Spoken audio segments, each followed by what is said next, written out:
Assalamualaikum warahmatullahi wabarakatuh. Waalaikumsalam warahmatullahi wabarakatuh. Alhamdulillahilladzi asbagha alaina ni'amahu zahiratan wa batinah, wassalatu wassalamu ala Rasulillah wa ala alihi wa sahbihi wa mawalah. Asyhadu an la ilaha illallah wahdahu la syarikalah wa asyhadu anna Muhammadan abduhu wa rasuluh la nabiyya ba'dah. Kita akan mengaji tafsir dan kita akan menggunakan kitab Tafsir Jalalain sebagai pegangan kita, karena kalau ngaji tidak pakai pegangan kitab itu jadinya jiping, jadinya ngaji kuping, dan ngaji kuping itu efektivitasnya hanya tidak lebih dari 2%. Saya ingin agar santri itu betul-betul bisa menguasai teks, dan kemudian nanti dari sekian santri ini ada prosentase yang cukup besar. Ya, saya berharap lebih dari 80% bisa menjadi ustadz, bisa menjadi kiai, bisa menjadi bunyai. Tidak seperti yang selama ini terjadi, hanya di bawah 2% saja yang bisa menjadi ustadz, memiliki kualifikasi sebagai orang yang betul-betul layak disebut sebagai guru yang mengajarkan kitab kuning. Karena itu saya memilih Tafsir Jalalain untuk mengajarkan tafsir, walaupun sekarang sesungguhnya sudah banyak pilihan, tidak seperti dulu. Sekarang ada tafsir Ibnu Katsir, ada tafsir At-Tabari, ada tafsir yang lain-lain yang bisa kita temukan di Android kita, di HP kita. Tetapi nanti kalau saya menggunakan Ibnu Katsir yang di Android itu, di HP kalian, nanti dianggapnya ngaji kok pakai HP. Nah, kita udah ambil jalan tengah, kita gunakan Tafsir Jalalain yang terjangkau oleh siapa saja, terjangkau baik dalam konteks isinya, ya, karena sangat sederhana. Isinya adalah, ya, kalau bisa disebut itu hanya merupakan penjelasan-penjelasan perkata yang ada di dalam Al-Quran. Kemudian yang kedua, tafsir ini tidak tebal-tebal amat. Kalau diukur ini ya 2 kali lipatnya Al-Quran, tentu saja gitu aja, 2-3 kali lipatnya, sehingga harganya menjadi tidak mahal. Apalagi kertasnya kertas buram. Itulah sebabnya disebut sebagai kitab kuning, karena kertasnya kertas buram. Jadi harganya murah, terjangkau oleh siapapun. Santri yang tidak kaya pun juga bisa beli. Tapi kalau pakai Ibnu Katsir, pakai Al-Qurtubi, nanti menyulitkan santri-santri yang masih terkendala secara ekonomi, ya. Jadi kita mulai saja suratul Fatihati. Suratul Fatihah, surat Al-Fatihah. Jadi kalau mau dihubungkan dengan kalimat sesudahnya, suratul Fatihati utawi suratul Fatihah. Surah itu dari kata su'ratun. Su'ratun itu artinya adalah pagar. Jadi ada kumpulan ayat-ayat yang kemudian dipagari karena berbeda dari surat yang lain yang sudah dipagari. Jadi Al-Fatihah ini dipagari. Kemudian setelah itu kalau di dalam mushaf kita itu sudah ada surat berikutnya, yaitu suratul Baqarah. Jadi suratul Fatihah berarti sesuatu yang dipagari, yang namanya adalah Al-Fatihah. Al-Fatihah itu berasal dari kata fataha, artinya membuka. Berarti Al-Fatihah yang membuka atau pembuka, karena dia diletakkan di awal. Jadi suratul Fatihah itu adalah surat pembuka yang membuka sekian surat yang lain, 113 surat yang lain. Kemudian suratul Fatihati utawi suratul Fatihah iku makkiyatun, bangsa Makkah. Jadi yaknya ini adalah yak nisbah. Jadi yang dimaksudkan dengan makkiyatun itu diturunkan di Makkah. Karena ada kategori. Jadi kategori Makkah gitu. Kalau diartikan bangsa nanti banyak yang tidak tahu artinya. Jadi makkiyatun nisbahnya itu adalah Makkah. Jadi karena ada 2 kategori, kategorinya adalah Makkah dan Madinah, maka surat-surat yang diturunkan di Makkah itu adalah surat-surat yang dikategorikan, berarti diturunkan di Makkah. Kemudian yang diturunkan di Madinah berarti kategori diturunkan di Madinah, namanya Madaniyah. Maka harus ada ya nisbahnya di situ. Di sini diberikan ya nisbah namanya Makkiyah, ada Muhammadiyah. Kemudian apalagi yang lain lah ya. Makkiyatun utawi suratul Fatihati utawi suratul Fatihah iku makkiyatun kategori makkiyah. Khobar keduanya adalah sab'u ayatin. Suratul Fatihah ini isinya adalah 7 ayat bil basmalati dengan basmalah. Jadi ada yang mengatakan suratul Fatihah ini di dalamnya termasuk basmalah, bismillahirrahmanirrahim. Tapi ini ditekankan lagi penjelasannya.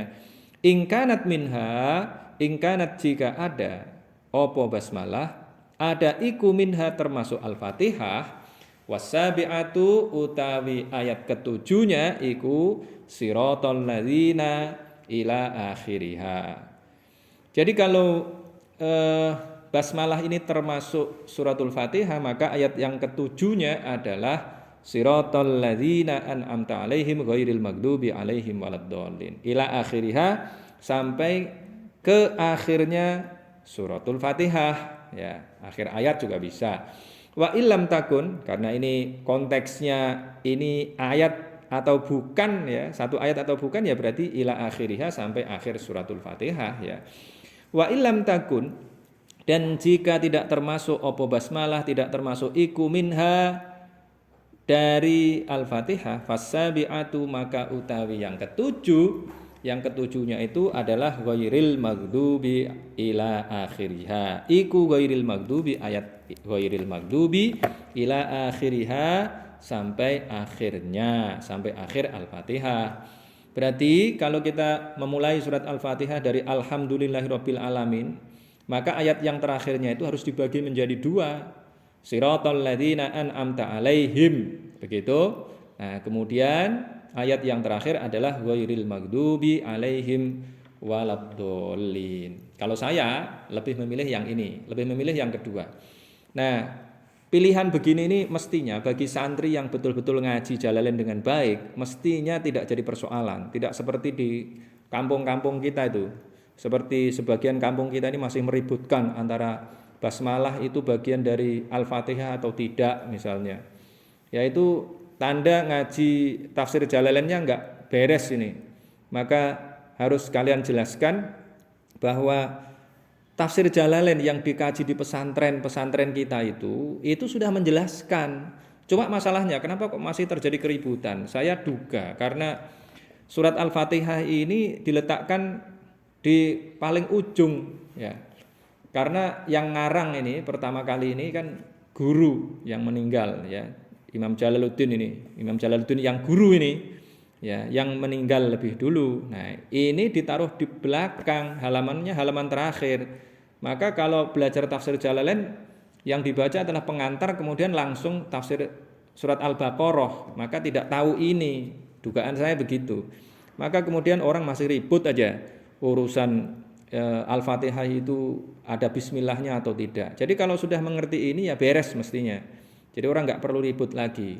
Santri nggak kena kompor dan tidak kena ya tidak kena politisasi lah dengan menggunakan surat Al-Fatihah ini ya.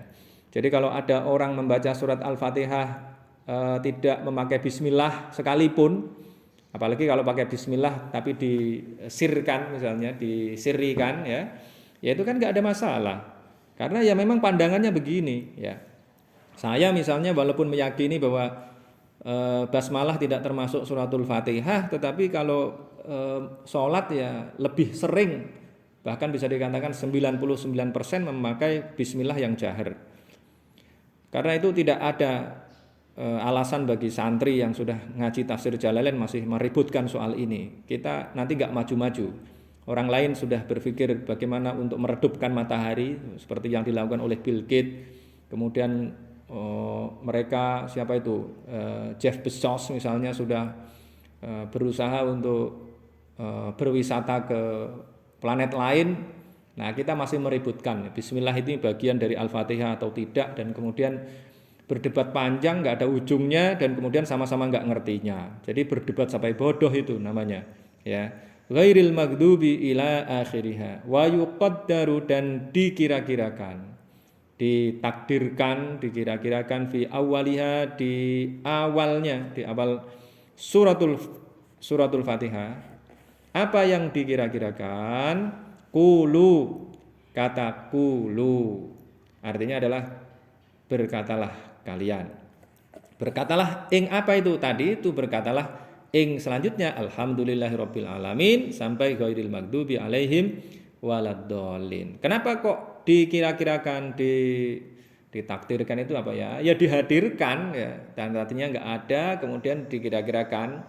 Di depannya itu mestinya ada kata qulu, liyakuna agar ada apa yang ada ma qabla iyyaka na'budu, apa yang ada ma sesuatu yang ayat yang maksudnya qabla iyyaka sebelum iyyaka na'budu iku munasiban berkorelasi.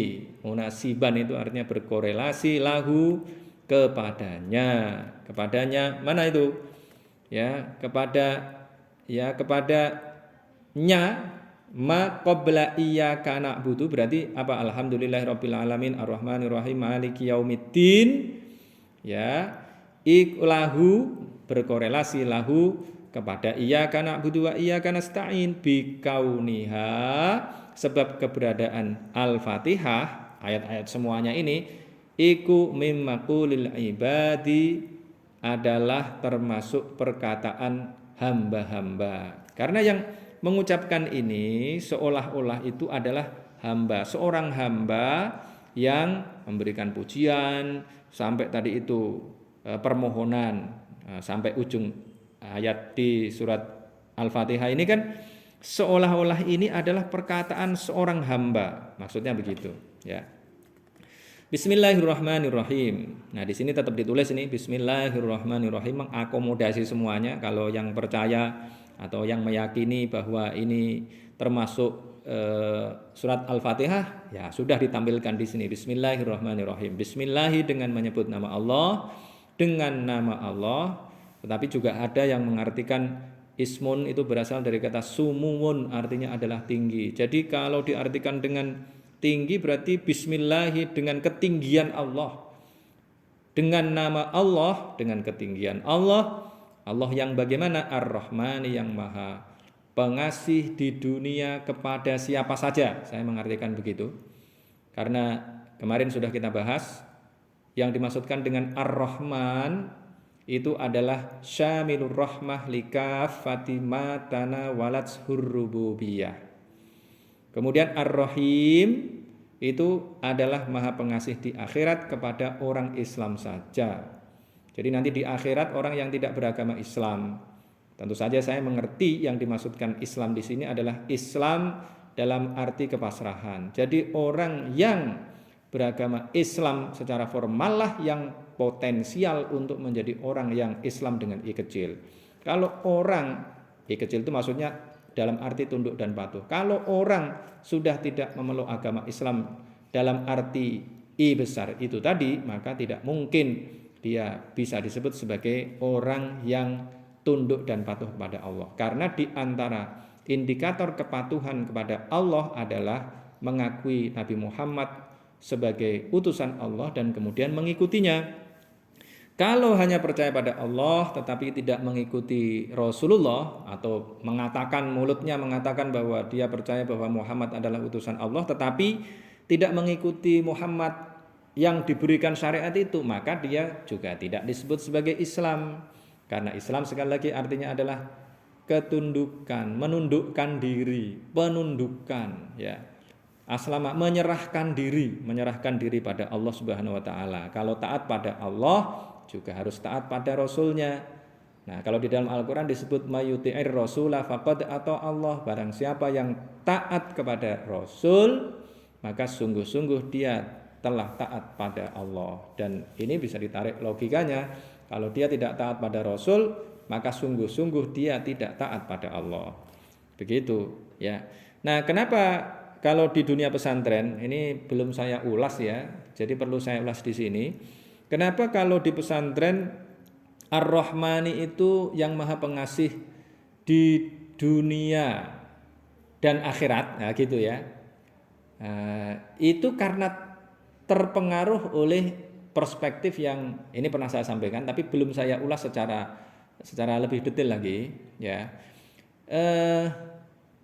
Ar-Rahman itu menurut Imam Abdul Aziz Al-Mailibari itu adalah pengasih di dunia dan akhirat.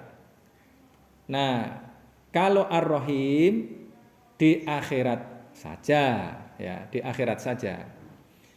Nah, ini adalah perspektif yang agak berbeda nih dengan saya ini, ya. Dengan tadi itu yang pakai referensi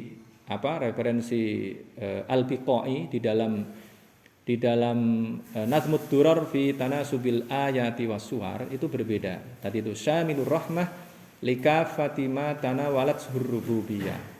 Jadi kalau syamilur rahmah likafati ma tanawalat hurrububiyah itu artinya adalah kasih sayang Allah yang meliputi seluruh makhluk yang diciptakannya. Berarti kan di dunia ya, di dunia, bukan dunia dan akhirat, berarti di dunia saja. Jadi mau orang Islam, mau orang yang non Islam, orang kafir, orang jahat, orang baik, semuanya mendapatkan kasih sayang Allah. Tetapi kalau Ar-Rahim itu adalah kasih sayang Allah yang hanya di akhirat saja. Nanti analisis berikutnya bisa kita bahas ya. Misalnya ada kata-kata rohim di berbagai ayat itu menunjukkan ya ini bil mu'minina raufur rahim misalnya ya. Kemudian ada ayat di dalam Al-Qur'an juga wa ibadur rahmanil ladzina yamshuna 'alal ardi haunan wa idza khatabahumul jahiluna qalu salama misalnya gitu. Jadi wa ibadur rahman itu adalah hamba-hamba Ar-Rahman. Nah gitu, hamba-hamba Ar-Rahman siapa? Ya ini orang yang beriman berarti. Hamba-hamba yang memiliki ketundukan kepada Ar-Rahman. Berarti itu saya punya argumen ya kenapa saya milih Al-Biqai di dalam Nazmud Durar fi Tanasubil Ayati was-Suwar. Kalau dulu ya sebelum menemukan definisi ini di dalam Nazmud Durar yang ditulis oleh Al-Biqai, ya saya menggunakan itu juga. Kenapa? Karena pesantren memang lebih banyak dipengaruhi oleh kitab-kitab fikih. Nah, termasuk tadi itu Fathul Mu'in karya Imam Abdul Aziz itu. Nah, karena dominasi kitab-kitab fikih itulah maka jangan heran ya, kita tidak perlu heran bahwa penerjemahan atau transliterasi lengkap ya, transliterasi yang sesungguhnya lebih komprehensif itu, maknanya luas gitu, tidak hanya pengasih dan penyayang saja. Tapi tadi itu Rahmanud dunya wal akhirah itu untuk memaknai Ar-Rahman. Nah, kemudian Rahim itu Rahimul akhirah ya. Maha penyayang di akhirat. Rahimun fil akhirah maksudnya. Nah, kita lanjutkan. Alhamdu utawi segala puji iku lillahi milik Allah. Nah, ini kemudian ditafsirkan macam-macam ya. Ada yang memiliki perspektif ini karena alhamdulillah segala puji, padahal itu kan nggak ada arti, nggak ada kata-kata kullun ya, nggak ada kata-kata kullu, tetapi diartikan dengan segala puji. Jadi kalau kita lihat di Quran terjemah kita misalnya itu artinya adalah segala puji, padahal kan tidak ada kata-kata kullu di situ. Nah, arti kullu itu didapatkan dari mana? Dari al yang namanya al-istighraqiyah, al yang meliputi semuanya, menenggelamkan semuanya itu ya. Al yang artinya semuanya, artinya adalah kul artinya. Maka artinya menjadi segala puji. Maka kemudian ada yang membuat rincian. Yang dimaksudkan pujian yang segala itu yang bagaimana? Ya, jadi pujian hadis Qadim ala Qadim, kita mulai dari Qadim ala Qadim. Qadim itu siapa ya? Allah. Allah memuji dirinya sendiri. Innani anallahu la ilaha illa ana fa'budni misalnya. Aku adalah Tuhan. Aku adalah Allah. Innani anallah. Innani anallah ya. Innani anallah, sesungguhnya aku adalah Allah. Fa'budni, maka sembahlah aku. Nah ini kan menyebut dirinya dengan ketinggian gitu. Innani anallah, dengan posisi yang tinggi ya. Nah kemudian Allah memuji makhluknya, itu namanya qadim ala hadis ya. Pujian oleh Allah kepada yang baru, yang makhluk. Nah, itu banyaklah di dalam Al-Qur'an. Misalnya Allah memuji orang-orang yang berbuat baik, mencintai orang-orang yang berbuat baik misalnya. Sesungguhnya Allah, innallaha yuhibbut tawwabina wa yuhibbul mutatahhirin. Itu kan pujian Allah. Kemudian pujian Allah kepada makhluknya. Kemudian hadis ala qadim. Nah, hadis ala qadim ini ya pujian kita. Pujian kita makhluk Allah kepada Allah. Alhamdulillahirabbil alamin, ini ya termasuk jadinya. Ya, kita memuji Allah itu berarti hadis ala qadim. Kemudian yang terakhir adalah pujian hadis ala hadis. Pujian makhluk kepada makhluk. Kalau kita memuji orang, kamu baik sekali, kamu cantik sekali, kamu bagus sekali misalnya. Hasyalillahi ma hadza basyara in hadza illa malakun karim. Itu adalah pujian perempuan-perempuan di era Nabi Yusuf itu yang diajak berkonspirasi oleh Zulaikha ya. Nah, kemudian ya dipanggil lah, bukan diajak konspirasi, tapi dipanggil untuk menyaksikan bahwa, untuk mengkonfirmasi bahwa dia merayu Yusuf itu adalah sesuatu yang wajar. Sehingga kemudian ketika mereka melihat Yusuf itu, mereka memotong tangan mereka sendiri. Qulna hasyalillahi ma hadza basyara in hadza illa malakun karim. Karena mereka melihat realitas bahwa di depan mereka ada seorang lelaki yang ganteng sekali, maka kemudian mereka memuji Yusuf tadi itu. Dan bentuk pujiannya juga hasyalillahi ma hadza basyara in hadza illa malakun karim. Nah, inilah yang disebut dengan al-istighraqiyah ya. Pastikan memahami ini dengan baik ya. Alhamdu utawi segala puji iku lillahi, milik Allah, hanya milik Allah atau tetap milik Allah Subhanahu wa taala. Nah, kata-kata atau frase ya, tepatnya frase alhamdulillahi ini iku jumlatun kalimat. Nah, ini agak beda nih. Ini beberapa kali saya sampaikan. Jumlah itu artinya adalah kalimat dalam bahasa Indonesia. Nah, kalau jumlah di dalam bahasa Indonesia itu biasanya kan hanya digunakan dalam konteks matematika. Kalau matematika 2 tambah 2 sama dengan 4. 2 tambah 4 jumlahnya 6, sama dengan itu jumlah. Jumlahnya berapa? Nah, gitu. Itu konteksnya adalah bilangan matematik. Tetapi sesungguhnya dalam bahasa Arab jumlatun itu maknanya dalam bahasa Indonesia adalah kalimat, susunan kata. Nah, kalimat itu adalah bahasa Arab, yang bahasa Indonesianya adalah kata. Maka ini kalau tidak memahami dengan baik kan jadi rumit jadinya. Padahal ya sebenarnya ya simpel ya. Kita harus memahami bahwa banyak kosakata di dalam bahasa Arab yang diserap ke dalam bahasa Indonesia kemudian mengalami kalau saya menyebutnya mengalami pergeseran makna, tetapi konteksnya jadi penyempitan, mengalami penyempitan makna. Bahkan kemudian mengalami distorsi juga ada ya, mengalami distorsi, reduksi ya, mengalami reduksi makna, distorsi, reduksi makna. Itu banyak. Misalnya kata sabar itu dipahami secara ya, kalau ini mengalami reduksi nih ya, mengalami penyempitan makna itu. Wal alhamdulillahi utawi kata utawi frase alhamdulillah iku jumlatun kalimat yang bagaimana khobariyatun, yang kategorinya itu adalah khobariyah. Khobariyah itu apa? Bahasa Indonesianya itu informatif. Nah, ini juga sudah diserap ke dalam bahasa Indonesia, artinya adalah kabar. Jadi alhamdulillah itu segala puji bagi Allah itu kan informatif sifatnya. Ini adalah kalimat yang bersifat informatif. Nah, maksudnya gimana ini? Qusida biha ats-tsana'u. Qusida dimaksudkan. Biha dengannya alhamdulillah, jumlah khobariyah alhamdulillah ini apa yang dimaksudkan? Ats-tsana'u, pujian alallahi, atas Allah atau kepada Allah.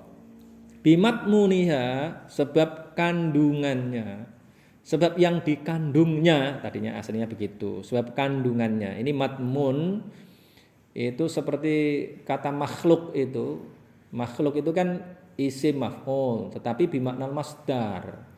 Makhlukun itu artinya adalah khalqun. Jadi al-makhluk artinya al-khalq. Hadza khalqullah, misalnya begitu. Itu hadza makhluqullah. Seperti ini bimatmuniha, dengan yang dikandung oleh alhamdulillah, maksudnya dengan kandungannya, dengan kandungan alhamdulillah itu jumlah khobariyah tadi. Bimatmuniha min annahu ta'ala, bahwa sesungguhnya Allah Ta'ala iku malikun, zat yang memiliki, zat yang menguasai, yang memiliki li jami'il hamdi, kepada seluruh pujian. Nah, tadi itu makanya saya jelaskan walaupun tidak ditulis di sini, tetapi tadi ada 4 kategori pujian tadi itu. Li jami'il hamdi minal khalqi, dari makhluk. Au mustahiqun, atau yang berhak, li ayyahmadu, agar memuji sapa al khalq hu ing Allah, agar para makhluk ini memuji Allah Subhanahu wa taala, karena Allah itu memang pemiliknya, Allah yang berhak atas pujian itu. Wallahu, utawi kata Allah iku alamun. Alamun itu alam itu artinya nama ya. Wallahu utawi Allah iku alamun. Nama ini alamun bacanya ya, bukan ilmun. Wallahu utawi Allah iku alamun, alam. Kalau di dalam kajian nahwu itu kan ada alam ya. Ya, alal ma'budi, atas zat yang disembah, bihaqqin, dengan benar. Ya, ini penjelasan tadi itu. Ya, kenapa kok ada alhamdulillahirabbil alamin? Nah, tadi sudah dijelaskan. Alhamdu utawi segala puji iku lillahi, milik Allah. Allah yang bagaimana nih? Yang rabbil alamina, yang menjadi pencipta, pemelihara seluruh alam. Ya nih, pemelihara seluruh alam. Pemelihara alam-alam, kalau ini alam semesta biasanya diartikan seperti itu. Nah, kenapa kok dibaca al-alamin? Tadi itu ada alamun, kemudian ini ada alamin. Yang dimaksudkan alamin di sini ai Rabbil alamin ya, yang dimaksudkan dengan Rabbil alamin ai maliki jami'il khalqi, yang memiliki seluruh makhluk. Tadi sudah saya jelaskan tadi itu al-khalq bimaknal makhluk. Wah, ini malah sudah langsung ada ini. Udah 2 kali malah tadi itu ya. Maliki jami'il khalqi, yang memiliki seluruh makhluk. Berarti sekali lagi dari kata khalaqa itu artinya menciptakan. Kalau khalqun berarti ciptaan. Kalau makhluk yang diciptakan. Kalau yang diciptakan berarti kan ciptaan ya. Seperti nanti kemudian membentuk kata khulukun. Khulukun itu yang dibuat-buat, yang dicipta-ciptakan. Kalau dalam bahasa Indonesia kan enggak dikenal kata dicipta-ciptakan, dibuat-buat. Khulukun membentuk kata akhlakun ya. Akhlak itu artinya sesuatu yang dibuat-buat. Jadi tindakan-tindakan yang ya tidak harus begitu ya, tidak harus begitu tapi jadi begitu. Misalnya kita kalau lewat di depan orang tua itu kita membungkuk. Kalau naik sepeda lewat orang tua dulu turun misalnya. Itu sesuatu yang dibuat-buat untuk apa? Yang namanya di dalam budaya kita namanya sopan santun. Itu akhlak namanya ya. Nah, tapi tidak hanya itu, akhlak itu luas tuh. Nanti kajiannya dalam konteks yang berbeda ya. Maliki jami'il khalqi minal insi, berupa manusia, atau maliki jami'il khalqi ya, dari boleh dah minal insi, dari manusia, wal jinni, dan jin, wal malaikati, dan malaikat, wad dawabi, dan hewan melata, wa ghairihim, dan selain mereka al insi wal jinni wal malaikati wad dawabi. Perhatikan, saya selalu menuntut kalian detail. Him itu siapa? Hum itu siapa ya? Huwa itu siapa? Hunna itu siapa? Jadi jangan hanya mereka saja. Disinilah kita dituntut untuk memiliki kekuatan logika yang baik. Maka membaca kitab Gundul itu ya tidak hanya sekedar membaca, tidak hanya sekedar mengetahui makna kata, tetapi harus memiliki logika yang baik. Nah, ini saya ingin menegaskan saja, inilah sebabnya Banyak orang yang bisa bahasa Arab tetapi enggak bisa jadi ulama, enggak bisa jadi ilmuwan Islam. Kenapa? Karena tidak menguasai teks. Karena apa? Karena bahasanya ya bahasa awam, bahasanya bahasa apa namanya? Bahasa pasaran ya, bahasa suqiyah sering disebut begitu, bahasa pasaran, bahasa orang umum aja ya. Tetapi kalau bahasa teks kita itu harus detail, harus menunjukkan him ini siapa, wa ghairihim dan selain mereka, mereka al jinni wal malaikati wad dawabi. Ya, wa kullun minha, wa kullun utawi semua atau masing-masing lah kalau ini ya. Wa kullun dan utawi masing-masing minha dari al insi wal jinni wal malaikati wad dawabi iku yutlaku alaihi. Iku yutlaku di yutlaku itu arti aslinya dari kata atlako, tolako, kemudian membentuk kata tolak. Tolak itu artinya lepas, bercerai itu. Berarti kalau ini yutlaku dilepaskan, diurai kalau saya ya. Yutlaku diurai alaihi atasnya kullun, apa yang diurai alamun, alam. Tadi itu alamun, alam. Kan kita bicara soal alamin tadi ini. Semesta alam, semua alam. Nah, sementara alamnya tadi itu ada alam manusia, ya, alam jin, alam malaikat, alam yang lain-lain. Yuqalu karena itu ya, yuqalu wa kullun minha yutlaku alaihi alamun. Yuqalu karena itu ya, yuqalu dikatakan, disebut, dikatakan, apa yang dikatakan atau dikenal lah ya. Dikenal istilah maksudnya begitu. Alamul insi, alam manusia. Wah, ini alam manusia. Kemudian wa alamul jinni dan alam jin. Jadi wah masuk ke alam lain misalnya alam jin nih ila ghairi dzalika sampai kepada yang selain itu, selain alamul insi wa alamul jinni. Ya. Wa gholaba. Ini gholaba ini artinya banyak ini gholaba. Tapi kalau gholaba ala ini kan ada ala di belakang ini. Ya, ala ghairi ini. Artinya adalah berlaku. Wa gholaba dan berlaku fi jam'ihi di dalam jamaknya kata al-alamin bil ya'i dengan ya wan nuni dan nun berlaku ing ulil ilmi yang memiliki apa ini? Kalau ulil ilmi yang memiliki ilmu, yang memiliki ini bacanya al-ilmi atau apa ini? Kalau ulil ilmi berarti ya artinya adalah ya yang memiliki ilmu ya. Artinya yang memiliki ilmu artinya tadi kan alhamdulillahi rabbil alamin gitu kan. Nah, berarti ini yang mau dibicarakan apanya ini? Yang mau dibicarakan ini ulil ilmi ya, yang memiliki ilmu, yang memiliki pengetahuan. Ya, Rabbil alamin. Ala ghairihim mengalahkan atas selain mereka ulil ilmi. Karena ini kan ya dan nun itu menunjukkan mereka berakal gitu. Yang berakal berarti punya ilmu. Ala ghairihim mengalahkan atas mereka. Mereka itu siapa? Ala ghairihim, mengalahkan atas yang selain mereka ya, yang selain mereka. Selain mereka yang punya ilmu itu. Apa itu? Ad-dawab misalnya. Ya, hewan melata, tumbuh-tumbuhan. Wa huwa utawi kata al-alamin itu minal alamati berasal dari kata alamah. Masdarnya itu alamah. Alamat kalau dalam bahasa Indonesia itu alamat. Alamat itu artinya tanda. Li'annahu karena sesungguhnya al-alamin gitu. Itu alamatun tanda. Sesungguhnya alam itu adalah tanda. Ala mujidihi atas zat yang mewujudkannya, yang mewujudkan alam. Jadi alam semesta ini adalah tanda bahwa ada yang mewujudkannya gitu. Ini sering ya dalam kajian-kajian itu tanda adanya Tuhan itu apa gitu.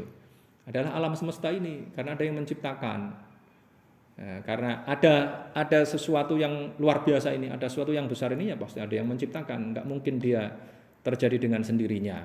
Tapi sesungguhnya argumen begini ini ya adalah argumen yang antara benarnya dan tidaknya itu sama-sama tidak bisa tidak bisa dibuktikan, ya. Tidak bisa dibenarkan secara akal, tapi juga tidak bisa disalahkan secara akal gitu. Maka saya kemudian memilih yang lain. Saya memilih argumentasi lain. Tentang keberadaan Allah itu saya tidak menggunakan keberadaan alam semesta ini. Justru yang saya gunakan adalah keberadaan wahyu Allah Subhanahu wa taala yang benar. Nah, itu menurut saya yang lebih konkret, ya.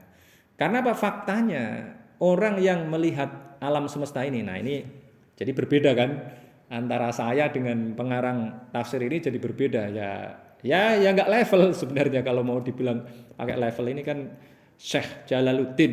Nah, tapi kan ya tadi itu di awal saya sampaikan ya ada beberapa pemikiran yang kita boleh lah, masa kita nggak boleh berbeda.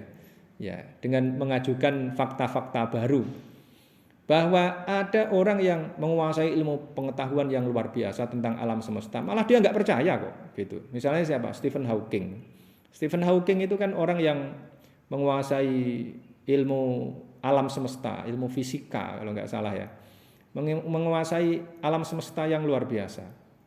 Nah, jadi kalau pakai ayat itu seperti ayat ini, saya jadi kalau ingat Stephen Hawking itu ingat ayat awalam yarol ladina kafaru annas samawati wal ardo kanata ratqan fa faftaqnahuma wa ja'alna minal ma'i kullai syai'in hayyin afala tu'minun. Nah, gitu. Ya. Jadi Stephen Hawking ini adalah orang yang menemukan teori Big Bang. Nah, ayat yang tadi saya baca itu adalah ayat yang seringkali oleh ilmuwan muslim ini dijadikan sebagai legitimasi bahwa teori Big Bang itu benar ya. Kalau saya tidak maulah latah begitu ya. Faktanya dia tidak percaya pada Allah ya. Faktanya dia adalah orang yang ateis. Nah, bahkan begitu. Jadi percaya pada agama aja enggak gitu. Ya. Nah, maka argumentasi ini sesungguhnya jadi enggak tepat ya, li'annahu alamatun ala mujidihi, itu enggak tepat jadinya. Ya, tapi oke, kita gunakan ya anggap saja ini kita jadikan sebagai alat untuk belajar kitab ya. Mempelajari ada perspektif lain gitu aja ya.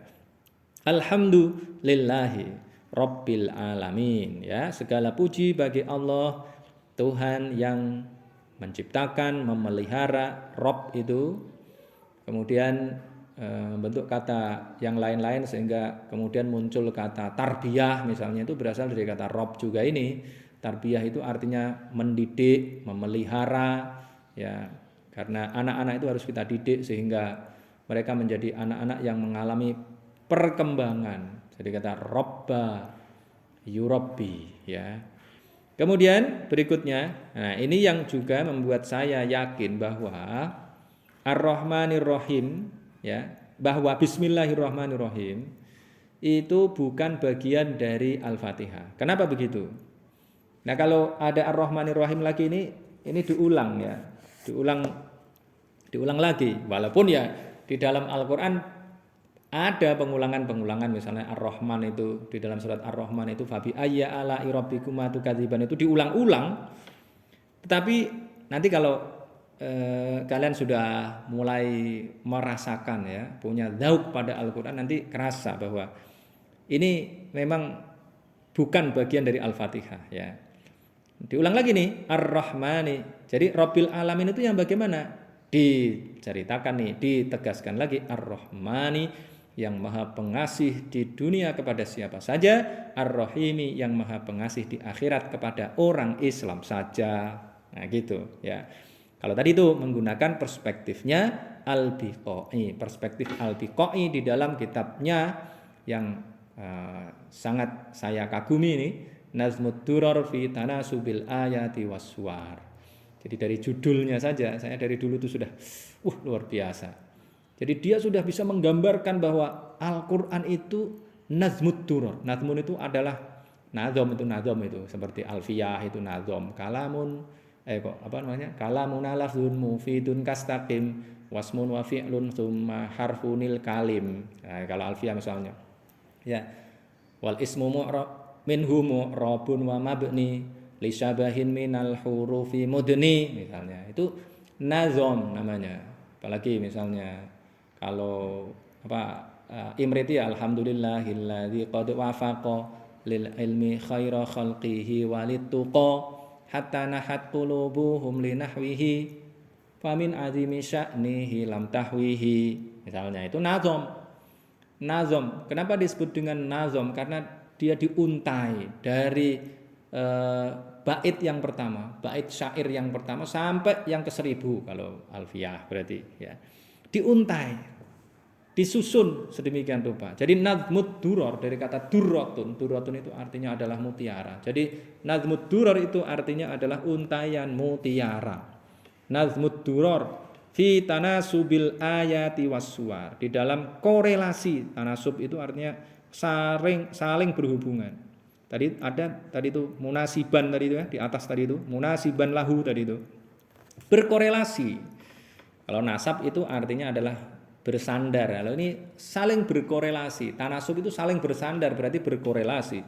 Fi tanasubil ayati, di dalam konteks korelasi antar ayat, korelasi ayat-ayat wassuari dan surat-surat. Jadi Al-Biqa itu menjelaskan itu. Dan dia menjelaskan ini tadi, Ar-Rahmani dengan Syamilur Rahmah. Saya ulang lagi, Syamilur Rahmah likafati ma tanawalat rububiyah war-Rahim itu diartikan dengan khasun birrahmah atau khasur rahmah bima tardahul ilahiyah.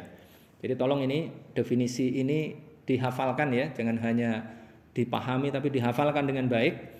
Karena saya punya prinsip belajar yang baik itu adalah mencatat yang penting dan menghafalkan yang paling penting. Nah, Al-Qur'an ini paling penting, maka harus kita hafalkan. Ar-Rahmani Ar-Rahimi. Yang dimaksudkan ini, jadi begini. Jadi kalau saya membaca surat Al-Fatihah ini, itu gambarannya orang itu ditarik dari paradigma yang hanya duniawi menjadi ukhrawi. Nah, coba perhatikan. Rabbil alamin, alhamdulillahi, segala puji bagi Allah. Orang Arab pra-Islam itu kan sudah mengenal Allah. Wala in sa'altahum man khalaqas samawati wal ardo la yaqulunallah. Seandainya kamu bertanya Muhammad, man khalaqas samawati wal ardo, siapa yang menciptakan langit dan bumi? Mereka akan mengatakan Allah gitu. Karena mereka sudah mengenal Allah lah. Kalau kita nonton film Umar sekali lagi, ya mereka kalau sumpah ya wallahi tallahi gitu. Ya, walaupun mereka kemudian juga menyebut wallata wal uzza gitu, demi Lata demi Uzza. Itu menunjukkan bahwa mereka sudah mengenal Allah. Tapi Allahnya Allah yang hanya menciptakan alam semesta gitu. Allah mereka itu Allah yang hanya menciptakan alam semesta. Yang mereka itu tidak mengenal konsepsi akhirat. Makanya di dalam Al-Qur'an juga dijelaskan mereka memiliki pandangan namutu wa nahya wa ma yuhlikuna illa dahr. Kami ini akan mati, kami ini hidup, kami ini mati, kami ini hidup. Wa ma yuhlikuna illa dahr, dan tidak merusak kami, tidak mematikan kami, tidak menghancurkan kami kecuali ad-dahr. Dahr itu masa. Maka kemudian muncul aliran paham isme yang namanya ad-dahriyah gitu.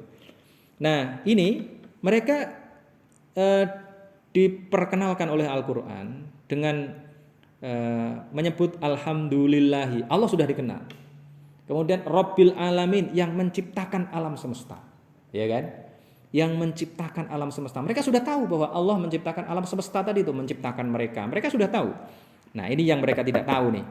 Ar-Rahmanir Rahim. Allah itu yang menciptakan alam semesta itu yang bagaimana? Ternyata punya sifat lain. Itulah sebabnya dalam kajian kita sebelumnya, Suhail bin Amr tidak mau kata Ar-Rahman dan Ar-Rahim itu ditulis di dalam perjanjian Hudaybiyah. Bismillahirrahmanirrahim itu enggak mau dia. Dia ingin udahlah enggak usah ditulis Ar-Rahman dan Ar-Rahim. Lalu bagaimana maumu? Bismikallahumma. Karena mereka kenal Allah tapi enggak kenal Ar-Rahmanirrahim. Disinilah Al-Quran memperkenalkan sifat Allah Ar-Rahmani Ar-Rahimi. Begitu. Ar-Rahmani yang maha pengasih di dunia kepada siapa saja. Mau kafir gak kafir, mau Islam gak Islam, diberikan kasih sayang oleh Allah Subhanahu wa ta'ala. Tapi nanti ketika sudah terjadi kiamat, nanti kita berganti alam, tidak hanya dunia tapi nanti kita masuk ke akhirat, ya. Itu Ar-Rahim yang berlaku, yang Maha Pengasih di akhirat kepada orang Islam saja. Kalau saya dalam konteks ini tegas, ya, bil mu'minina raufur rahim, ya. Dalam konteks ini Allah Maha Penyayang dengan Ar-Rahim tadi ini, sifatnya Ar-Rahim ini hanya kepada orang yang beriman saja. Aidzir rahmati, yang dimaksudkan Ar-Rahman dan Ar-Rahim di sini, aidzir rahmati, yang memiliki kasih sayang. Wahia utawi Ar-Rahmah iku iradatul khairi, menginginkan atau keinginan kebaikan. Ar-Rahmah itu maksudnya adalah keinginan kebaikan li ahlihi, kepada yang berhak atas al khair, kepada yang ya, ahlun itu artinya ahli, arti aslinya itu ahli itu misalnya ahlul bait, ya berarti yang memiliki rumah, yang berhak atas rumah itu berarti keinginan kebaikan, keinginan memberikan kebaikan, ya, keinginan untuk berbuat baik li ahlihi, kepada orang yang memiliki al khair, kepada orang yang berhak kepada kebaikan itu. Kemudian sudah masuk kan dari dunia Rabbil Alamin, kemudian Ar-Rahmani, dunia masih, Ar-Rahimi mulai masuk memperkenalkan konsep akhirat. Jadi nanti di akhirat, nah gitu kan. Nah, ditegaskan lagi di akhirat itu gimana? Maliki yaumiddin. Allah itu yang memiliki hari pembalasan. Ya, kalau diartikan din agama ya memang enggak pas ya. Kalau saya mengartikan ad-din itu kan komitmen. Maliki yaumiddin. Maliki yaumiddin, karena Allah itu menjanjikan. Janji apa? Menjanjikan surga neraka. Kemudian memberikan kabar gembira dan ancaman. Itu kan janji semua itu ya. Al-wa'd wal wa'id, ya, ada janji, ada ancaman.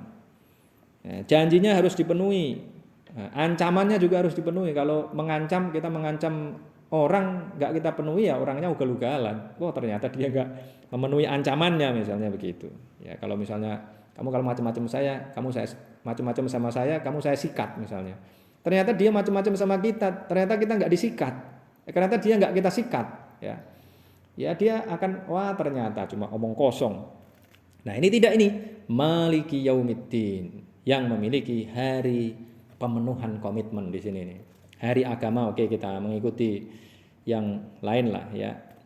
Ad-dini yang dimaksudkan ya, komitmen itu kan yang membalas ya, membalas yang baik dengan kebaikan, yang buruk dengan keburukan. Nah kalau Allah Subhanahu Wa Taala membalas kebaikan dengan yang lebih baik. Man jaa bil hasanati falahu khairum minha. Man jaa bil hasanati falahu asyru amsalihha. Kadang-kadang lebih baik, kadang-kadang 10 kali lipatnya. Ya, Maliki Yaumiddin. Itu begitu. Maliki Yaumiddin ya. Maliki Yaumiddin itu maksudnya, ad-din itu maksudnya apa? Ya, yaumil jazai. Ya, hari pembalasan. Wahwa utawi yaumiddin iku yaumul qiyamati, hari kiamat.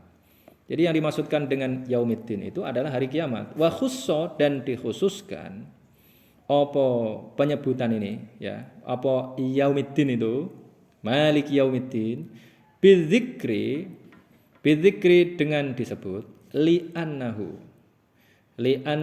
karena sesungguhnya kelakuan, ini dhamirul lisya'ni ini ya, li'annahu karena sesungguhnya kelakuan, karena sesungguhnya gitu aja, iku la mulka, tidak ada kekuasaan, tidak ada kerajaan, zahiron hale jelas ya, tidak ada kekuasaan yang nampak ya, fihi di dalamnya, di dalam hari itu, di dalam yaumiddin, li ahadin.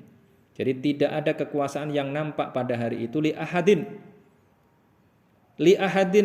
bagi seorang pun. Ini artinya ahad itu artinya adalah seorang pun, tidak hanya seseorang tapi seorang pun. Seperti syai'un itu artinya sedikit pun, bukan sesuatu tapi sedikit pun. Ya, li ahadin bagi seorang pun illa lillahi ta'ala, kecuali bagi Allah Ta'ala. Bidalili ayat ya, bidalili limanil mulkul yaum lillahil wahidil qahar. Ini ada di surat Al-Mu'min ini ya, surat Ghafir nih. limanil mulkul yaum. Surat Ghafir atau surat Mukmin namanya ya. Bidalili limanil mulkul yaum lillahil wahidil qahhar. Al-Mukmin itu ayat 16 tuh. Halaman kedua itu paling bawah itu ayatnya. Bidalili limanil mulkul yaum. Liman iku bagi siapa? Al mulku utawi kekuasaan atau kerajaan al yauma pada hari ini. Kemudian dijawab sendiri oleh Al-Qur'an, ya, dijawab sendiri ini oleh Allah Subhanahu wa taala. Lillahil wahidil qahhar. Lillahi bagi Allah al-wahidi yang maha esa, al-qahhar yang maha perkasa. Jadi pada hari itu tidak ada kerajaan kecuali kerajaan Allah Subhanahu wa taala. Waman ini kemudian jelaskan itu. Ada yang baca maliki yaumiddin, ada yang baca maliki yaumiddin. Kalau maliki yaumiddin artinya pemilik artinya. Kalau maliki itu artinya raja hari pembalasan. Waman qara'a malikun. Oh, berarti kalau yang ini tulisannya salah, berarti tulisan yang ada di tafsir Jalalain ini mestinya maliki yaumiddin, pendek ya. Karena ini kemudian dijelaskan ini waman qara'a, waman dan utawi siapa saja yang qara'a membaca sapa dia man membaca ing maliki panjang. Berarti famaknahu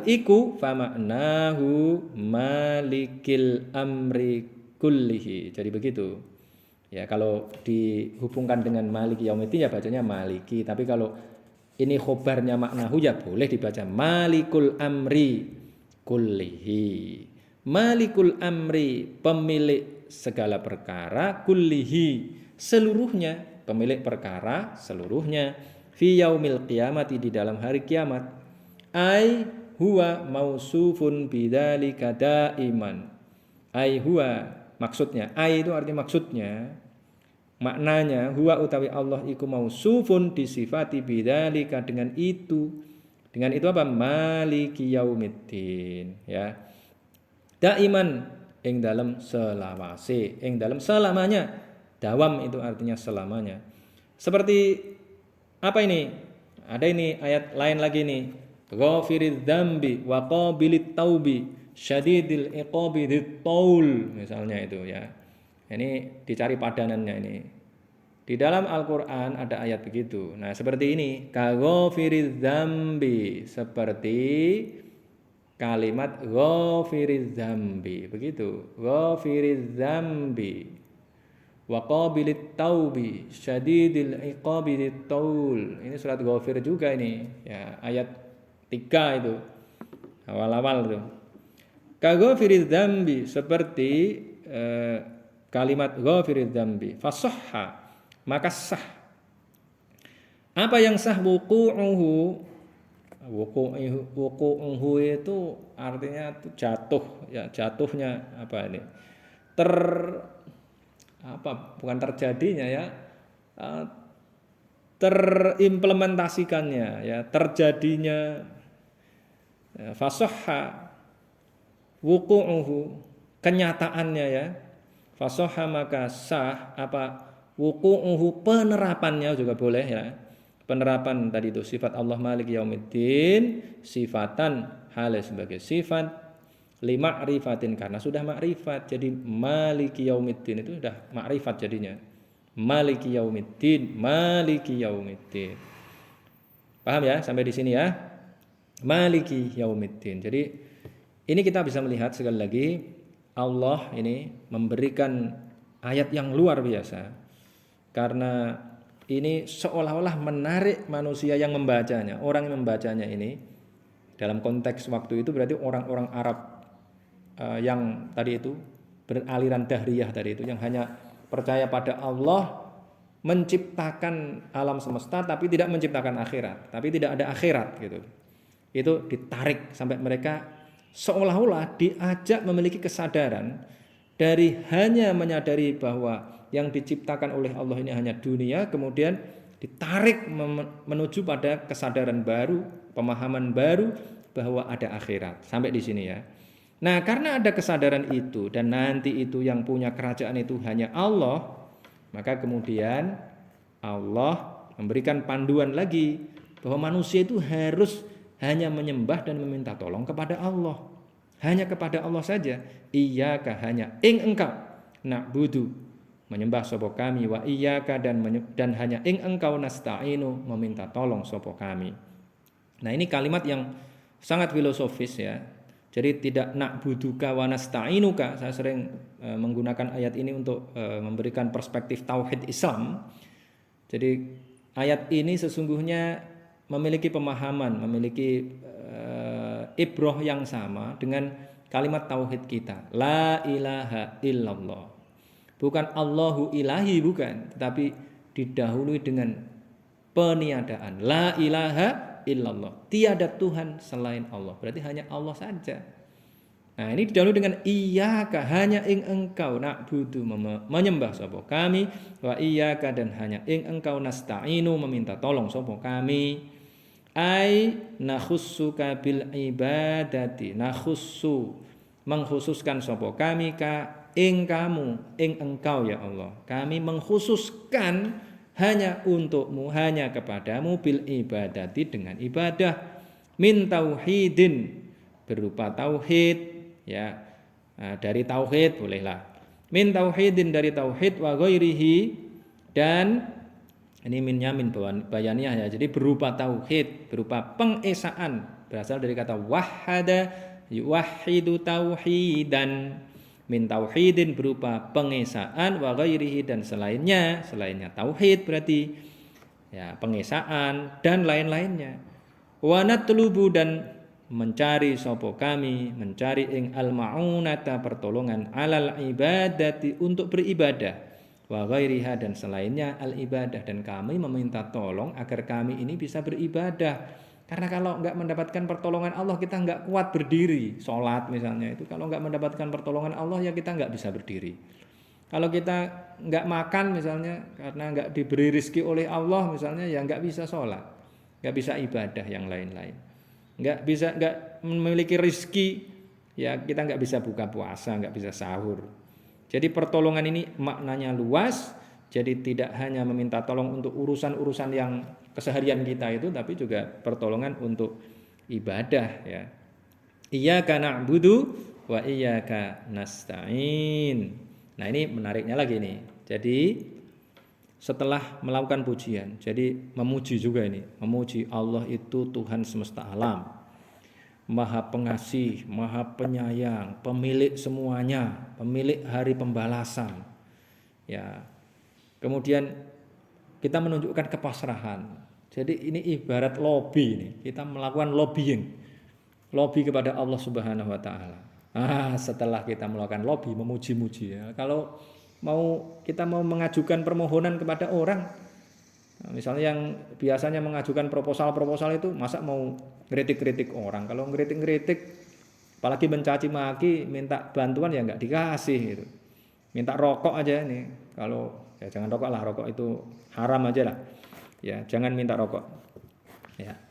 Jadi kalau ini setelah melakukan lobby, melakukan pujian, kemudian pengakuan ya. Nah, baru kemudian meminta. Dan memintanya bukan meminta yang material. Memintanya ini meminta sesuatu yang ultimate kalau ini. Puncak permintaan ini. Ihdinas siratal mustaqim. Ya Allah, karena Engkau Maha segalanya tadi itu, Engkau Tuhan semesta alam, Maha pengasih, Maha penyayang, pemilik hari pembalasan. Kami hanya menyembah-Mu, kami hanya meminta tolong kepadamu. Karena itu tunjukkanlah kami. Mohon Engkau menunjukkan ing kami, menunjukkan ing as-sirata, jalan al-mustaqima, yang lurus. Ini adalah ungkapan. Jadi memahami Al-Quran itu gak bisa seperti memahami Undang-Undang Dasar 45. Al-Quran itu adalah kitab yang didesain sebagai kitab sastra tingkat tinggi ya. Bukannya ini sastra, menggunakan gaya sastra yang luar biasa. Jadi sastra di atas sastra gitu. Jadi kalau dianggap tidak sastra juga enggak pas juga, tapi sastra yang di atas sastra. Kalau ungkapan Al-Qur'an ya nurun ala nur, ya sastranya itu menjadi mukjizat. Mukjizat yang mengalahkan sastra orang-orang pada zaman itu. Dan ini diantara i'jaz Al-Quran. Ini mengungkapkan, ya Allah tunjukkan kami ke jalan yang lurus. Mustaqim itu artinya yang tegak. Apakah jalan yang benar itu selalu tegak? Misalnya kita mau ke kampus. Ya, dari Monas Institute ini misalnya kalian mau ke kampus. Apakah lurus? Kalau lurus ya nabrak-nabrak tembok gitu. Namanya ungkapan ya. Ungkapan bahwa yang namanya jalan yang benar itu ini jalan yang lurus, seolah-olah begitu. Ya, jalan yang lurus. Tapi kalau kita lihat realitasnya, ya tidak begitu. Jalan yang lurus ya nabrak pohon, nabrak tembok, dan lain-lain. Ini maka disebut dengan ungkapan, tunjukkanlah kami ke jalan yang benar. Arsyidna, arsyid, mohon engkau memberikan. Makanya ada murid, ada mursyid. Mursyid itu artinya orang yang menunjukkan, murid orang yang menginginkan kebenaran, menginginkan petunjuk. Kemudian ditunjukkan oleh mursyid, orang yang menunjukkan. Mursyid dan murid. Mursyid dari kata arsyada, murid berasal dari kata aroda. Ya. Aroda artinya menginginkan, arsyada artinya menunjukkan. Maka maksudnya murid dan mursyid. Ya, bukan murid dan guru. Ya, guru dalam bahasa Indonesia. Arsyid mohon engkau menunjukkan ing kami ilaihi kepada as-siratal mustaqim. Wa yubdalu dan dijadikan badal. Badal itu artinya pengganti. Ini sudah dalam bahasa Indonesia juga. Setidaknya kalau di pesantren itu kalau bilang badal itu sudah tahu. Badal itu artinya pengganti. Wa yubdalu dan dijadikan ganti minhu dari as-siratal mustaqim. Apa yang dijadikan sebagai pengganti? Kalimat siratal ladzina an'amta alaihim. Itu badalnya. Jalan yang lempang itu yang gimana? Yang lurus itu bagaimana? Siratal ladzina an'amta alaihim. Siratal ladzina, yaitu jalan orang-orang yang. Di badal itu kalau dalam bahasa Indonesia biasanya diartikan dengan yaitu. Yaitu jalan orang-orang yang. Ini cara mengartikan saya ini orang-orang yang. Ya, orang-orang yang, karena ini adalah isim mausul. Ini kata sambung kalau dalam bahasa Indonesia. Kata sambung itu ya yang itu. Siratal ladzina, yaitu jalan orang-orang yang an'amta telah memberikan nikmat sapa engkau ya Allah alaihim atas mereka. Nikmatnya itu berupa apa? Bil hidayati, dengan hidayah. Ya. Jadi ini kenikmatan yang luar biasa. Kalau kita sudah mendapatkan hidayah, berarti kita akan beriman dengan benar. Nah, iman itulah kenikmatan yang luar biasa. Saya dulu ketika masih liberal itu saya bingung tuh.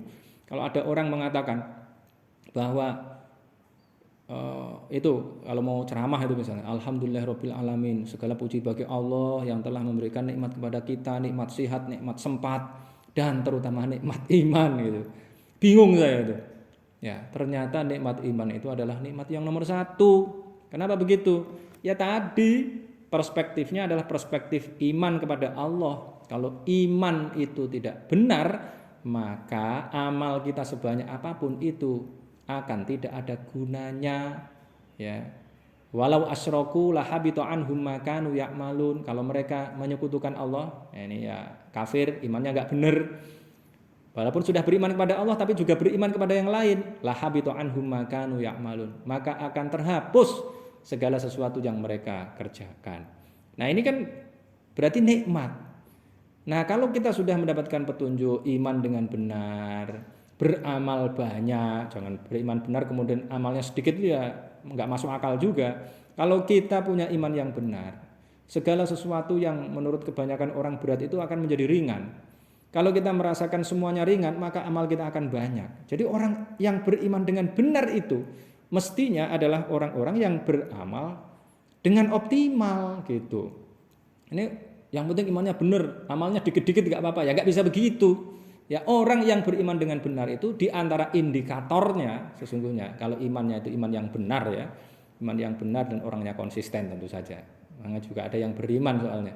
Ada yang beriman tapi kemudian tidak mengamalkan itu ya problem juga. Misalnya apa? Misalnya iblis gitu. Iblis itu beriman, pernah berdialog dengan Allah Subhanahu wa taala, tapi kemudian dia ingkar ya.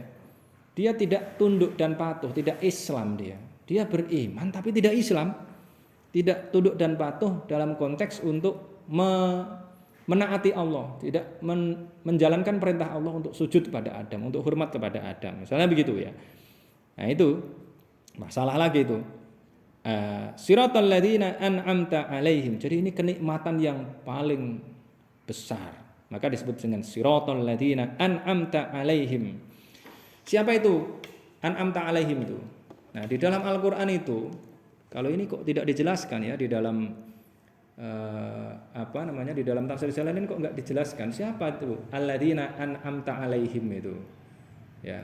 Kalau di dalam Al-Qur'an jelas itu minan nabiyina ya, minan nabiyina was-siddiqina was-syuhada'i was-solihin, itu kan ya.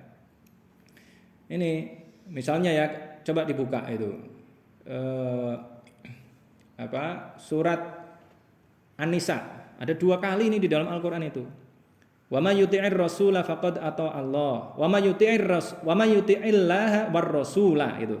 Wa may yuti'illaha war rasula fa ulaika ma'al ladzina an'amallahu 'alaihim minan nabiyyina was-siddiqina wasyuhada'i was-solihin. Itu surat An-Nisa ayat 69. Coba dibuka. Itu barang siapa yang taat pada Allah dan Rasul, maka mereka bersama dengan orang-orang yang Allah telah memberikan nikmat pada mereka. Merekanya itu siapa? Nabi, orang-orang yang benar, kemudian syuhada wassolihin, orang-orang yang mati syahid, orang-orang yang soleh. Kemudian di surat Maryam juga ada itu, ayat 58 itu. Ulaikal ladzina an'amallahu alaihim minan nabiyyina min dzurriyyati Adam wa mimman hamalna ma'anuh. Yang jelas di sini di antaranya adalah para nabi. Jadi kalau kita mendapatkan petunjuk itu berarti kita sudah menempuh, kita sudah mendapatkan jalan para nabi dan orang-orang yang disebutkan tadi itu. Siratal ladzina an'amta alaihim. Jadi bil hidayati, dengan hidayah. Ya. Wa yubdalu, dan dijadikan badal minal ladzina, dari kata alladzina an'amta alaihim itu li silatihi, karena ketersambungannya ya, ketersambungannya dengan itu alladzina an'amta alaihim dari itu ya, ghairil maghdubi, apa kalimat ghairil maghdubi alaihim waladdallin gitu. Ghairil maghdubi, bukan orang yang yang dimurkai. Maghdub dari kata ghadaba. Ghadaba itu artinya marah, yang dimarahi, yang dibenci, alaihim, atas mereka. Wa huwa utawi al-maghdub iku al-yahudu, orang-orang Yahudi. Waladdallina wa ghairid dallin, maksudnya dan bukan pula orang-orang yang sesat. Kenapa orang Yahudi itu menjadi orang yang dimurkai? Ini kalau di dalam Al-Qur'an itu mereka itu sering melanggar ya. Orang Yahudi ini sering melakukan pelanggaran. Mereka itu melampaui batas. Ya'tadun, beberapa kali disebut ya'tadun, kemudian dilarang wala ta'tadu misalnya. Itu konteksnya itu adalah orang-orang Yahudi. Nah, kemudian ad-dallin ini orang-orang yang sesat. Orang yang sesat itu bagaimana? Ini sering di sini juga diartikan wahum, ditafsirkan wahum utawi ad-dallin iku an-nasara, orang-orang Nasrani. Orang Nasrani ini bagaimana? Jadi kalau orang Yahudi tadi itu maunya seenaknya sendiri. Mereka itu melanggar, mengingkari Tuhan itu, ya, melakukan kemaksiatan, pembangkangan kepada Allah Subhanahu wa taala. Nah, kalau ad-dallin ini sebenarnya malah enggak. Ad-dallin ini ya orang-orang Nasrani ini, walaupun sesungguhnya Nasrani juga kelanjutan orang-orang Yahudi, tapi mereka punya karakter yang agak berbeda ini dalam berperilaku ini. Perilakunya adalah kalau orang-orang Nasrani itu suka melakukan tindakan-tindakan yang bid'ah. Tapi maksudnya baik sebenarnya. Maksudnya ingin beribadah secara lebih baik kepada Allah. Niatnya begitu niatnya. Tapi justru mereka melakukan sesuatu yang tidak diperintahkan oleh Allah. Makanya di dalam surat Al-Hadid itu kan ada itu. Warahbaniyatani ba'tada'uha ma katabnaha alaihim illa btigha'a ridwanillah fama ra'auha haqqa ri'ayatiha. Itu masalah itu. Mereka melakukan tindakan-tindakan bid'ah. Mereka Jadi kalau bahasa modern itu jadi kelompok heretik gitu. Ya, rohbaniyah itu kan juga enggak disyariatkan, tapi kemudian mereka melakukan, misalnya tidak menikah misalnya.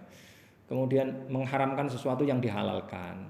Dan ini pernah itu di masa Nabi Muhammad mau ditiru itu. Maka ada ayat ya ayyuhalladzina amanu la tuharrimu thayyibati ma ahallallahu lakum wa la ta'tadu.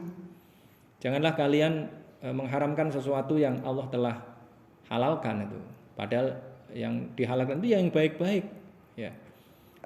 Jangan melampaui batas. Beribadah ya beribadah. Ya, Nabi itu beribadah, Nabi menikah, Nabi makan misalnya. Ya, begitulah. Ya, Islam itu begitu, ya. Hal-hal yang manusiawi itu ya dilakukan gitu. Wahum utawi ad-dallin iku an-nasara Nasrani. Wa nuktatul badali. Nuktah itu artinya apa ya? Nuktah itu, nuktatun itu, kalau nuktah artinya catatan artinya. Tapi kalau di kamus itu artinya adalah guyonan itu loh. Apa namanya guyonan itu? Guyonan itu humor. Ya, ini kita artikan catatan aja lah. Nuktah, nota ya. Bisa saja ini nota itu, catatan itu berasal dari kata nuktah ini. Wa nuktatul badali, utawi catatan badal tadi itu. Iku ifadatun, pemberian pengertian. Ifadah itu pemberian makna, itu bermakna ya.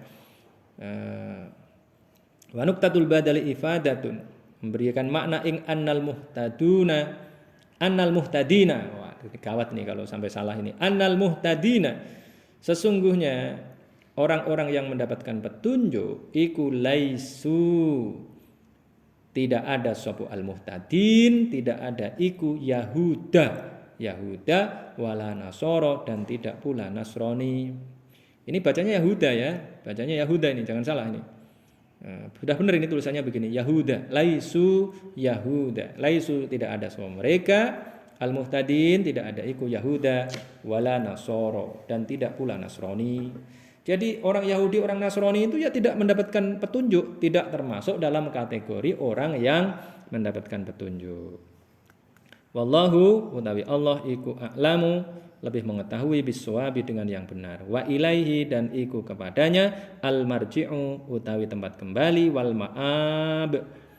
ma'abu dan tempat kembali. Artinya sama, marji' wal ma'ab itu.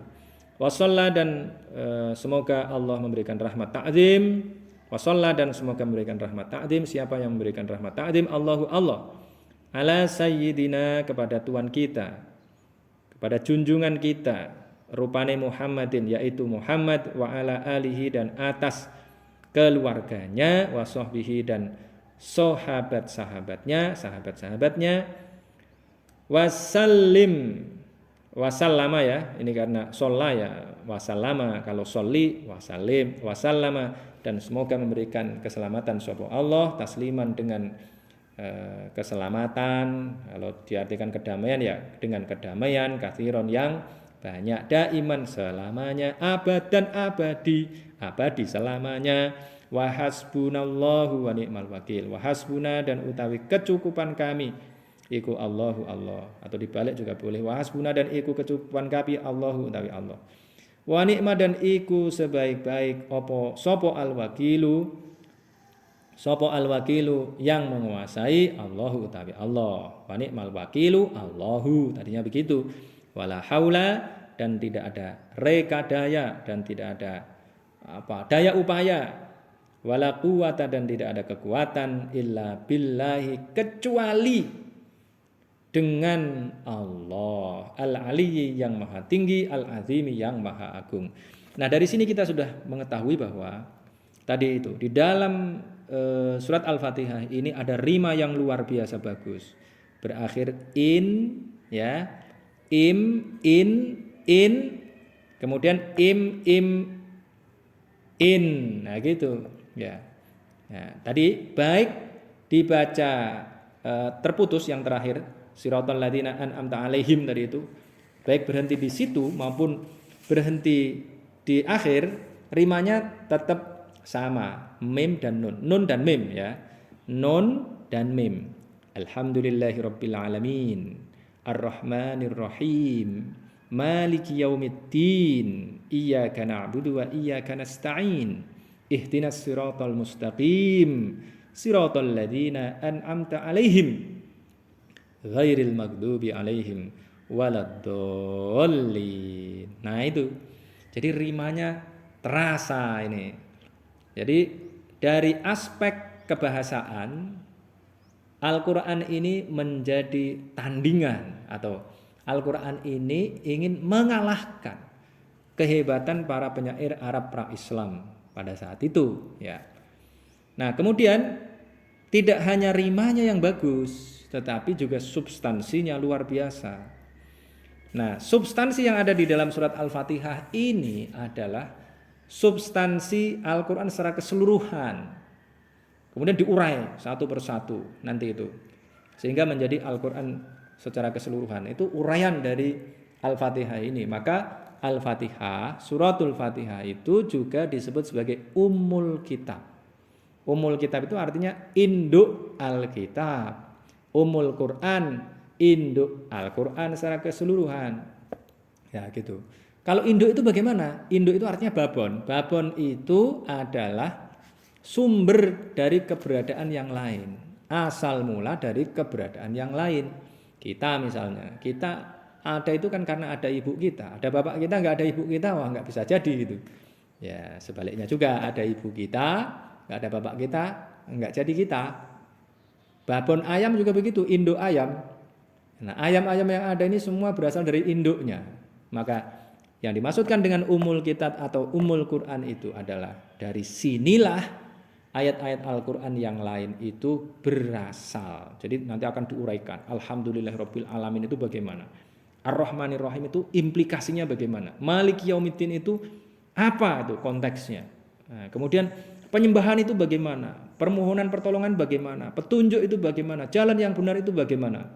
Ya, para nabi itu bagaimana? Ya, kenikmatan yang paling besar itu bagaimana? Orang-orang yang dimurkai dan orang-orang yang sesat itu kriterianya bagaimana? Semuanya ada di dalam Al-Quran. Karena itu ya kita ini harus berpegang teguh pada Al-Quran dan hadis Nabi Muhammad. Karena ini adalah sumber utama ajaran Islam.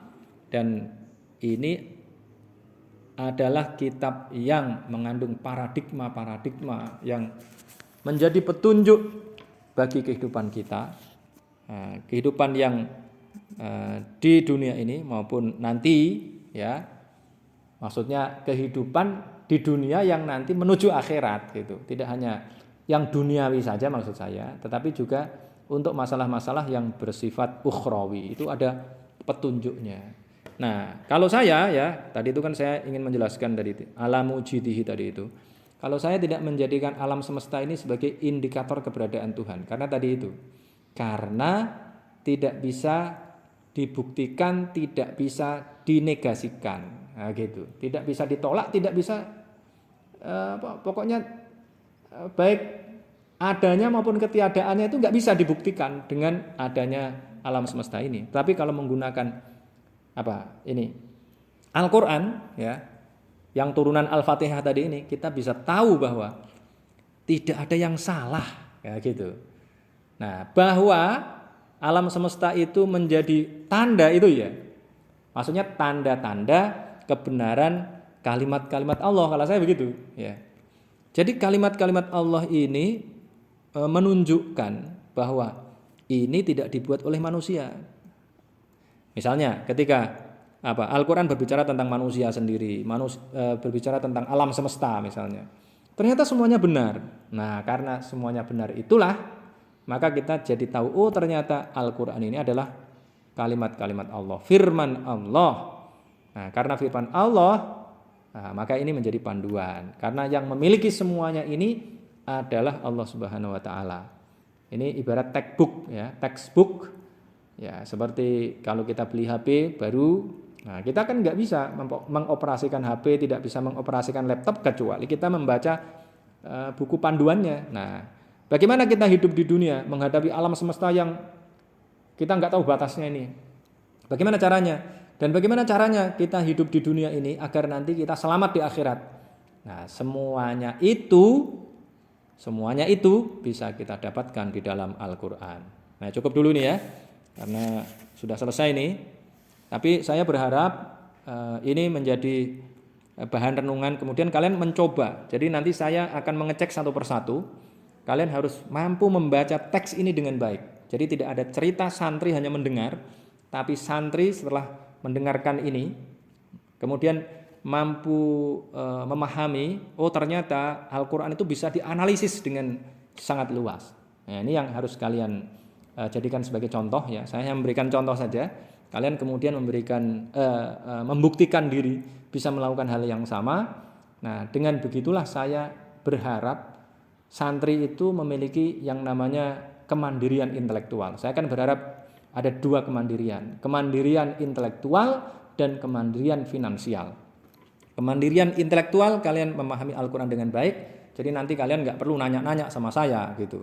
Apa-apa dikit-dikit nanya, misalnya urusan masjid harus menghadap kemana aja, harus ketemu Pak Kiai, ya harus ketemu siapalah, ketemu saya, misalnya nanya ini kalau menghadapnya ke utara gimana ini masjidnya, ya asalkan kiblatnya tetap ke barat kan nggak ada masalah, itu hanya urusan teknis saja. Ya, itu bisa kalian dapatkan kemandirian tadi itu, intelektual itu kalau kalian menguasai Al-Quran dan Sunnah Nabi Muhammad dengan baik.